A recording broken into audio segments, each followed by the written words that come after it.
హైదరాబాద్ లో కన్సల్టేషన్ మరియు 3,500 రూపాయల colour Doppler test Avis hospitals లో ఉచితంగా పొందండి. నమస్తే రస్తా గారు. నమస్తే ఉషా. అడిగే ముందే భయం వేస్తుంది నాకు, ఈ మగవాళ్ళంతా ఎంతసేపు ఆడవాళ్ళ గురించే మాట్లాడతారా అంటారేమోనని. బట్ మీరు ఎప్పుడు బోత్ సైడ్స్ మాట్లాడుతూనే ఉంటారు. బట్ ఈ కంటెంట్కి సంబంధించి అయితే ఒక సైడ్ తీసుకోవాల్సిందే నా కండిషన్. ఆడవాళ్ళందరికీ బాగా ఇష్టమైంది, ఎప్పటికప్పుడు అడిగేది, భర్తని కొంగును ముడేసుకోవాలంటే ఏం చేయాలి అని. సో అలా అడగకపోయినా అందరూ ఏమంటుంటారంటే మా సైడ్ ఉండాలన్నా, మాతో ఉండాలన్నా, టైం స్పెండ్ చేయాలన్నా ఆడవాళ్ళు అవి ఎక్స్పెక్ట్ చేస్తూ ఉంటుంటారు. అలా ఎక్కువ దగ్గరగా కనెక్ట్ అయ్యేలా ఉండాలన్నా ఏం చేయాలి? న్యాయపరమైన క్వశ్చనేలే మరి. అంటే వినడానికి కాస్త దాన్ని ఎలా చేశారంటే భార్య కొంగు పట్టుకొని తిరుగుతాడు. మరి భార్య కొంగు పట్టుకొని తిరగటం ఇప్పుడు కాదు, ఆడ ముడుములు లేచినప్పుడే నువ్వు మూడుములు లేసి నీ దాన్ని చేసుకున్నప్పుడు ఆవిడ ఏమనుకుంటుందంటే నాకు కొంగుతోటి ముడేసుకొని నా వాడిని చేసుకోవాలి అనేది ఉంటుంది. న్యాయపరమైన కోరికే అతిగా ఇబ్బందికరంగా వేరే రిలేషన్ని కట్ చేస్తూ తనని మానసికంగా ఇబ్బంది పెడుతూ అలా చేసే కొంగున ముడి గురించి నేను హర్షించదగను, నేను చెప్పను కూడా అలాంటివి. ఎందుకంటే నువ్వు ఎదుటి మనిషి ప్రేమను ఎర్న్ చేసుకోవాలి, అంతేగాని బలవంతంగా లాగుకునేది కాదు. సంపాదించుకోవాలి కానీ ఎప్పుడు కానీ మన ప్రేమతో బాటెడ్ సిస్టమ్. నువ్వు ప్రేమి, నేను ప్రేమిస్తా, అంతేగాని నువ్వు కంపలాగా అరిసి గయ్యాల్లా చేసి లేకపోతే మీ అమ్మాలని చేయకనో మీ అక్కల్లాగా చేయకనుకో డబ్బులు తీసుకురానో నీకు ఉన్న తాహతకు మించి ఆమని లెక్క అదేదో సినిమాలో నాకు ₹1,00,00,000 ఇచ్చే భర్త కావాలనుకుంటూ లేకపోతే అమ్మడానికనో ఇలాంటి, అంటే మనిషి స్తోమతకు మించి నువ్వు భర్తను సంపాదించమనో ఇలాంటి కొంచెం ఇవంతా ఒక వేరే యాంగిల్. అలా కాకుండా చక్కగా చిలిపిగా నా భర్త అసలు నన్ను పట్టించుకోడు మేడం, నా భర్త నన్నే చూస్తే బాగుండు, నేను పెట్టిన అన్నం అలా ఫుడ్ తింటూ చక్కగా నాతో కబుర్లు చెప్తే బాగుండు, టైము ఫోన్కో లేకపోతే ఫ్రెండ్స్కో బయట లేకపోతే ఊరికే పేపర్ పట్టుకొని కూర్చునే కాకుండా నాతో స్పెండ్ చేస్తే బాగుండు. ఇలాంటి రిలేషన్ని బాగుపరుచుకోవడానికి కనుక భార్య ఒక 3-4 టిప్పులు చెప్పండి మేడం, నా భర్త నన్నే ఇలా చూస్తూ ఓరకంట 20 ఏళ్ళైనా కూడా అలా ఓరకంట నన్ను చూస్తూ ఉండాలి అంటే నేను ఎలా కొంగును ముడేసుకోవాలి అని అంటే కనుక. ఎంత ఇంట్రెస్టింగ్గా చెప్తున్నారు రస్తా గారు అసలు. అందరు ఆడల బాధ మీకు అర్థమైంది. మనమంతా బ్యాచ్ కదా. అది ఈ ఆడవాళ్ళు ఇదే కోరుకుంటారు ఏంటంటే తన భర్త ఇప్పుడు ఇందులో అందుకే న్యాయపరమైన కోరిక అని చెప్పాను నేను. సబబు అదే అత్తుంది అనుకో, అత్తాలు చూసిననుకో దీనికి ఏం పని లేదు, నన్ను వేసుకుంటారు, ఏం బొగుడిని కొగును కట్టుకునేటం ఏంటి నీ పెళ్ళని చెప్పిందా, హ్యాపీగా ఫీల్ కావాలమ్మా. నీ కొడుకు నీ కోడలు చెప్పినట్టు వింటున్నాడు అంటే అది బాగుపడుతున్నాడు అనడానికనే అర్థం. ఏది మిమ్మల్ని అంటే తల్లిదండ్రుని నొప్పించి చేసే ఏ పనిని నేను హర్షించను. అది కోడలైనా కొడుకైనా ఒప్పుకునే సమస్య అయితే లేదు, అది కూతురైనా అల్లుడైనా తల్లిదండ్రులు బోత్ సైడ్స్. సో అసలు ఆ సెగ్మెంట్కి వస్తే నా విశ్వరూపం మీరు ఎప్పుడూ చూస్తారు. నాకు అది తల్లిదండ్రిని కాదు అని, కోడలు అత్త మామను కాదని కొడుకును కొంగున ముడేసుకోవాలన్న కోడళ్ళకి నేను ఏ టిప్స్ చెప్పను, which is not at all A correct thing. అలా అని అత్త వాళ్ళు కోడళ్ళను రాచి రంపాన పెట్టే వాళ్ళకి మరి ఏమైనా చెప్పరా మేడం మీరు అవుట్ సైడ్ మాట్లాడుతున్నారు కోడళ్ళు అంటే, అది వేరే సబ్జెక్ట్, ఆ కంటెంటే వేరే, అది మనం వేరే మాట్లాడుకుందాం. ఈ ఒక అందమైన ఈ బంధాన్ని కనుక మనము చక్కగా చేసుకోవాలంటే హస్బెండ్కి ఖచ్చితంగా అండి 4-5 రకాలు ఉంటుంటారు హస్బెండ్స్. అంటే ఇష్టంతో పెళ్లి చేసుకున్నా, చాలా ప్రేమ చేసి పెళ్లి చేసుకున్నా కూడా కొన్ని రోజులు అయిన తర్వాత over the period of time ఏమవుతుందంటే దాని మీద ఉత్సాహం తగ్గుతుంది. నాట్ ఓన్లీ భార్య, నాట్ ఓన్లీ బంధం, పిల్లల మీద కూడా అయి ఉంటుంది. చూడండి ఒక్కసారి పిల్లడు వాడు పుట్టినప్పుడు వాడిని ఇలా చూస్తూ వాడిని ఫోటోలు చూస్తూ 1 year చేసి 2nd year తీస్తాడు అట్లా రోజుకోటి. నీ మీద కాదు, నా మీద మోజు పోయిందా, ఏం మోజు లేదు పాడు లేదు, బూజు పట్టిపోయి బుర్ర మొత్తం అక్కడ ఆఫీస్లో పని బాధ్యతలు పెరిగి బిల్లులు కట్టుడు, పిల్లల చదువులకు కట్టుడు, దీని ఇలా ఒక యాంగిల్లో ఉండేవాళ్ళు ఉంటారు. కాబట్టికి వాళ్ళని ఆ ఒక బాధ నుంచి కూడా నీ వైపుకు లాగుకొని, అంటే నువ్వు విపరీతమైన వాత్సల్యము, విపరీతమైన ప్రేమ, నువ్వు షవర్ చేస్తే ఎక్కడ పోతాడు? మేడం అట్లున్నా పోయేటోళ్ళు అంటే అది అది వేరే బ్యాచ్, దానికి ట్రీట్మెంటే వేరు, ఆ ట్రీట్మెంట్ వేరు, దానికి వేరే స్టెరాయిడ్స్ ఇవ్వాల్సి ఉంటుంది. ఇప్పుడు మనం చెప్పేది ట్రీట్మెంట్ అంతా హోమియోపతిక్ ఆయుర్వేదిక్ మనం ట్రీట్మెంట్. ఎలా ఉండాలి first? మనం ఎలా ఉండాలి, ఎలా ఉంటే సమంగా ఉండే హస్బెండ్స్ వాళ్ళకి తెలిసి తెలియక ఏదైనా లోపాలలో వాళ్ళ పనిలో పడిపోయినా కూడా నీ వైపుకి అట్రాక్ట్ అయ్యి నీ వైపుకు ప్రేమ చూసి నీ వైపుకు మొగ్గు చూసి నువ్వు అనుకునే నీ వైపు తిరుగుతూ నీ చుట్టూ ప్రదక్షిణం చేస్తూ నీ కొంగు పట్టుకొని తిరుగుతారు. ఎలా మేడం అంటే ఖచ్చితంగా you need to observe your husband. ఎలా ఒక వారం 10 రోజులు అబ్జర్వ్ చేయండి నీ నీ బిహేవియర్, నీ హస్బెండ్ బిహేవియర్. అసలు నువ్వేం చేస్తున్నావు, ఆయన ఏం రియాక్ట్ కావట్లే, నీకేం కావాలి, అసలు నీ చుట్టూ తిరగాలి కదా, దేనికి తిరగాలి? ఇప్పుడు నేను ఒక్కొక్క గుళ్ళు ఉంటాయి, పక్కనే ఉంటాయి గుళ్ళు. ఆంజనేయ స్వామి ఉంటాడు, గణేష్ ఉంటాడు, లేకపోతే వెంకటేశ్వర స్వామి ఉంటాడు, ఎనీ అదర్ రిలీజియన్ ఆల్సో, ఎవరికి వాళ్ళకి ఒక్కొక్క ప్రాముఖ్యత ఉంటుంది. ఇంటి పక్కన గుడి వదులుకొని కూడా పోయి ఎక్కడనో ప్రదక్షిణం చేస్తాం. ఎందుకు చేస్తాం? ఆ దేవుడు నువ్వు మొక్కంగానే ఇస్తాడని ఫీలింగ్, నీకు నమ్మకం, అవునా? అందుకని నువ్వు అక్కడికే వెళ్తావు. నువ్వు నీ హస్బెండ్ అడిగినవన్నీ ఇయ్యు, ప్రదక్షిణం చేస్తాడు. It's a very big message I'm saying. నువ్వు ఏ నమ్మకంతో వెళ్తావు ఒక దేవుడి దగ్గరికి? ఇస్తారు అని. దేవుడికి హార్డ్ అండ్ బిలీవర్, మీకు తెలుసు, నేను చాలా పూజలు చేస్తా, చాలా అలాంటి అంటే రెస్పాన్స్ ఉంటుందా లేదా అనే దాని మీదనే నీ గట్ ఫీలింగ్ తోటి పోయి నువ్వు అన్ని పూజలు చేయటమో లేకపోతే ఇంత నమ్మకం పెట్టుకున్నప్పుడు ప్రాణమున్న మనిషికి అందులో ఇచ్చి చూడు, ఖచ్చితంగా మారతారబ్బా. మారని వాళ్ళని ఏం చెయ్యాలి మేడం అనేది మళ్ళీ ఒక సబ్జెక్ట్ అయితే, మారడానికి ఏం చేయాలి అంటే నీ హస్బెండ్ బిహేవియర్, నీ బిహేవియర్ కూడా చూడు. నువ్వెంత ఇన్పుట్ ఇస్తున్నావు, నువ్వెంత ఇస్తే అతను నీ వైపు ఎందుకు అసలు నీ వైపు మొగ్గు చూపించకపోవడానికి కారణాలు ఏంటి? ఒకటి, నువ్వు తనకి కడుపు నిండా ఇష్టమైన భోజనం. ఫస్ట్ ట్రిక్, పెద్దలు చెప్పేది, ఎప్పుడు చెప్పేది, మగవాడి మనస్సుకు దారి కడుపు నుంచి ఉంటుంది అని చెప్తారు ఖచ్చితంగా. సో కాబట్టికే ఫుడ్ టైంకి, మంచి ఫుడ్, ఇష్టమైన food, first wicket down. Second, నీకు చాలా కోరికలు ఉంటాయి, ఆ కోరికలను తన స్తోమతను బట్టి ఎప్పుడు డబ్బు డబ్బు, ఇది చెయ్యలే అది చెయ్యలే, నువ్వు ఇది తేలే ఇది రాగానే ఒక మనిషిని హాంట్ చేస్తే ఎట్లా ఉంటుంది? ఏ హస్బెండ్కి కూడా ఈ ఫీలింగ్ వస్తుందా కదా? హస్బెండ్ అనకు, హస్బెండ్ అంటే ఎందుకు భరించాలి? ఎప్పుడు ఏమన్నా రాసి అడుక్కొచ్చుకున్నాడా నీకు అన్ని దేరుస్తా అని? నిన్ను సాధుతానే వరకు ఓకే, బట్ నీ కోరికలు తీర్చే అంత సామర్థ్యం ఆయనకు ఉన్నదా లేదా నువ్వు చేసుకోవాల్సింది. కానీ ఆ మనిషిని అదే పదిగా సతాయించటం వల్ల కూడా ఆ మనిషికి ప్రేమ అనేది ఎక్కడ పుడుతుంది? నీ దగ్గర నుంచి దగ్గర రావాలనుకుంటాడా, దూరం పోవాలనుకుంటాడా?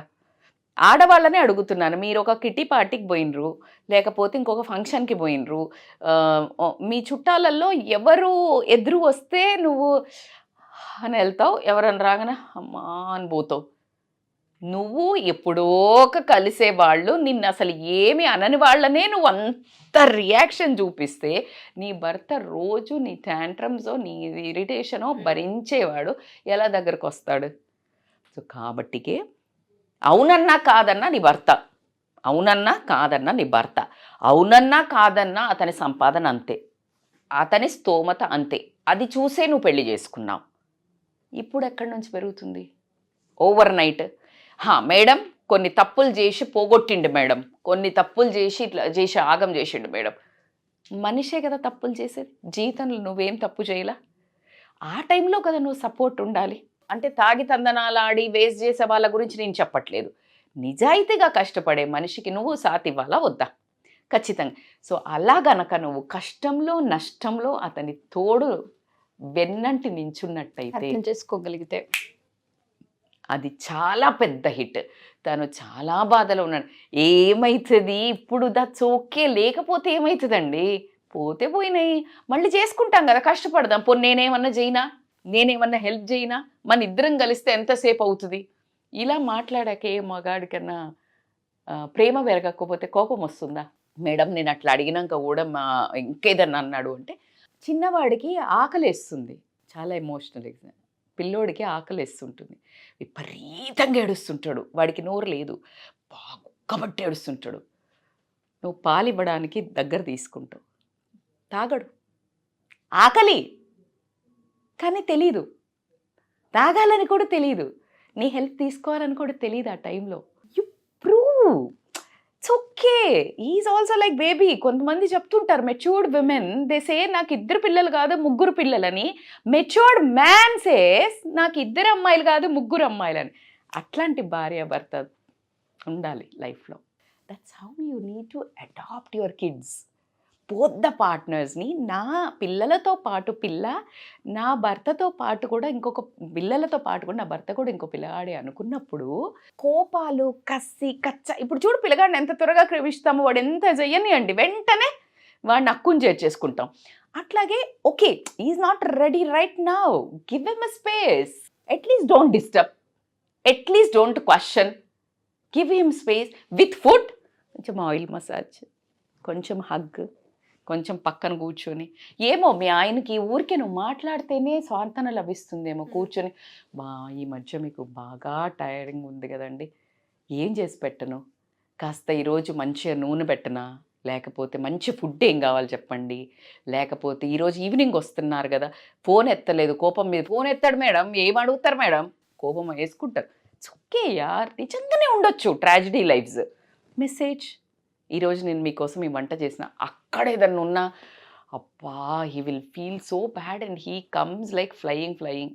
ట్రై చేయండి, మన వంతు ప్రయత్నమే మానవ ప్రయత్నం. అవును, నేనేం చెప్తున్నా, మానవ ప్రయత్నం. వై కాంట్ ఏదైనా మిస్టేక్ చేద్దాం అనుకున్నా నీ జెస్చర్స్, నీ ప్రేమ చెయ్యలేదు. Today I was talking to one great individual, one person who is very reputed person. చాలా ఎక్కువ మూమెంట్ చేయాల్సి వస్తుంది ఆడమ్మాయిలతోటి, పిల్లలతో. బట్ స్టిల్ ఎప్పుడైనా ఆ మనసు అలా చలించినప్పుడు కూడా మేడం, ఒక 10 నిమిషాలు మామూలుగా ఏదైనా మెసేజ్ చేస్తున్నప్పుడు ఒక్క సెకండ్లో నాకు గుర్తొస్తుంది నా భార్య, నా పిల్లలు. అప్పుడు ఆ క్షణంలో నా భార్య ఇలా చేస్తే నేనేమవుతాను అని ఒకే క్షణంతో I will disconnect that chat అని చెప్పారు. ఎంత సంస్కారం. అవును. ఈ కాలంలో ద బెటర్ పొజిషన్లో ఉన్న ఒక మగవాడు ఆ మాట మాట్లాడిందంటే I said like salute boss. ఏం కావాలి, ఇలాంటి వాళ్ళు కూడా ఉంటారు. సో కాబట్టికి నువ్వు చేసే ప్రయత్నము, నువ్వు మానవ ప్రయత్నంలో విపరీతమైన మోహినిలాగా నీ భర్తను అలాగే ఆ అనుబంధంతో, ప్రేమతో తల్లి, అందుకే అద్భుతమైన శ్లోకమే ఉంది మనకు, అవునా కాదా? కార్యేషు దాసి, కరణేషు మంత్రి, భోజేషు మాత, శయనేషు రంభ. ఈ రోల్స్ అన్నీ చేసి చూడు. కొంగేంటి, సత్యభామ కాళ్ళే పట్టుకున్నాడు కృష్ణుడు. కృష్ణుడే పట్టుకున్నాక మన ఈ కృష్ణులు ఎంత, అవునా కాదా? సో కాబట్టి it's like you need to understand food is a very important place. Second is అర్థం చేసుకోవడం. అతని ట్రామా టైంలో మీరు ఇంకా అగ్గిలో ఆజ్యం పోసి మానసికంగా హర్ట్ చేయకండి. మనస్సు మనకే, ఆడోళ్ళకే కాదు మగోళ్ళకి కూడా ఉంటుంది. వాళ్ళకు అంటే బండలేం కాదు, వాళ్ళు కూడా మనుషులే. కాబట్టి just try to understand that kind of a people గురించి నేను ఈ వీడియో చేస్తున్నాను. Those who are emotionally soft and వాళ్ళ కష్టం ఉంది, నీ కోరికలు తీర్చడానికి వాళ్ళ చెమట నీ పిల్లల్ని అందరినీ పోషించడం, జస్ట్ లైక్ గివ్ దెమ్. వాళ్ళను వదిలి ఇంకెక్కడికో డైవర్ట్ కానివ్వకండి. కొంగున మూడేంటి ఆటోమేటిక్గా వస్తారు. థర్డ్ మోస్ట్ ఇంపార్టెంట్, ఏమైనా ఫైట్ అయింది వాళ్ళు ఇట్లనే ఇంకా 3 చిరాకులో ఉన్నారు, ఎక్కువ టైం పెట్టి before going to bed sort it out. That is the biggest tip. మళ్ళీ దాన్ని చీల్చి చెండాడడానికి మళ్ళీ బెడ్రూమ్లోకి వెళ్ళాక మళ్ళీ దాన్ని చీల్చి చెండాడి అలా కాకుండా before going to bed sort it out. ఆ టైంకి అది క్లోజ్. నీకు మరీ అది మళ్ళీ దాన్ని తవ్వి పోస్ట్ మార్టం చేసి మళ్ళీ ఏదైనా ఒక కేసు బయటపడినప్పుడు తవ్వుదు, కానీ ఇప్పుడు మాత్రం close, case is closed. So మీరు చెప్పిన దాన్ని బట్టి నాకు బాగా అర్థమైందంటే చాలామంది ఆడవాళ్ళకి ప్రాబ్లమ్ని ఎలా సార్ట్అవుట్ చేసుకోవాలో తెలియదు, అండ్ అందులోనే మునిగిపోతూ ఉంటుంటారు. ఇందాక అన్నారు స్వాంతన పొందుతూ ఉంటారని. ఆ స్వాంతన మనమే ఇవ్వగలుగుతాం. సో దాన్ని ఎడ్యుకేట్ చేయాలి అండ్ వాళ్ళకి అది ఐడెంటిఫై చేయడం కూడా కష్టంగా ఉంటుంది. ఒకవేళ మన ఈ ఎపిసోడ్ భార్యలే కనుక చూసి మాకు ప్రతిసారి ఇష్యూసే ఉంటుంటాయి, అన్నీ బాగుంటాయి, బట్ ఎందుకు మా ఇద్దరి మధ్య తెలియకుండానే చిన్న చిన్న వాటికి కూడా Understanding problem. అలా పర్సనల్గా ఒకసారి మాట్లాడాలనుకుంటున్నాము, కౌన్సిలింగ్ కావాలి, మాకు కొన్ని సమస్యలు ఉన్నాయి, మేము మీతో చెప్పాలనుకుంటున్నాం, మాకు దీనికి సొల్యూషన్ తెలియట్లేదని అడిగే వాళ్ళు ఉంటుంటారు. వాళ్ళకి మనం కౌన్సిలింగ్ చేయాలి. తప్పకుండా. ఎలా అంటే ఇప్పుడు నీ భర్తకు అసలు ఏం కావాలో నీకు తెలిసి ఉండకపోవచ్చు. తనకి ఇప్పుడు మనం అనుకున్నాం మాట్లాడితే ఇష్టమేమో, ఇబ్బా మీరు బాగా చేస్తారండి, పిల్లలకు బాగా చేస్తారు అని చెప్తే ఇష్టమేమో. రెండో మనిషికి ఊరికే వచ్చేవరకు ఇలా ఫుల్ డిష్ చేసి పెడితే ఇష్టమేమో. ఫుడ్ ప్రియులు ఉంటారు, భోజనం ఇష్టము, సరదా కూర్చొని హాయిగా తినాలి మనశ్శాంతిగా, ఒక మంచి హెయిర్ స్ప్రే, మంచి డిమ్ల అలా ఇష్టమేమో. అలా చేసి పెట్టు. లేదు థర్డ్ టైప్ వాళ్ళు కాస్త ఊరికే రాగానే హగ్ చేసుకోనో, కాస్త మాట్లాడో, పక్కన కూర్చోనో, కొంచెం నువ్వు హెయిర్కి టచ్ ఇవ్వటమో. ఎలాంటి వాడు నీ భర్త అనేది ఫస్ట్ అబ్జర్వ్ చేయండి. నీ భర్తకి నువ్వు మాట్లాడితే చాలు, నువ్వు మాట్లాడి అతన్ని నువ్వు మా కోసమే చేస్తున్నావండి, నేను ఎప్పుడు నీతో ఉన్నాను, పిల్లలు ఎంత హ్యాపీగా ఉన్నారు, అరే నాన్న పిల్లల ముందు తండ్రి ముందు అరే నాన్న ఇంత కష్టపడి వచ్చాడరా అని ఒక మాట అని చూడు, ఫిద్దా. నాన్నతో అనకు, పిల్లలతో అను, నాన్నకి తలనొస్తుందిరా, నాన్న ఇప్పటిదాకా కష్టపడి వచ్చారు, లెట్ హిమ్ టేక్ రెస్ట్, లేకపోతే నాన్నతో కాసేపు ఆడుకోండి, నాన్న ఫ్రెష్ అవుతుంది. This gives him a lot of love towards family. So నీ భర్త మాటలతో ఇష్టపడేవాడా, ఓరల్గా చెప్తే, లేకపోతే ఏమైనా వండి చూపించినా, లేకపోతే రూమ్ మంచిగా డెకరేట్ చేసి మంచి బెడ్షీట్ వేసినా, మంచి డ్రెస్ నువ్వు బాగా తయారైనా అలా మురిసిపోయేవారా, లేకపోతే నువ్వు కాస్త టచ్ చేసి కైనస్థెటిక్ టచ్ చేస్తే ఇష్టమా? Like you need to understand auditory, visual, kinaesthetic. So ఈ పదార్థాన్ని ఏ రకమైన ఏం చేస్తే ఇంప్రెస్ అవుతాడో నువ్వు మరి అలా మలుచుకోవాలి కదా.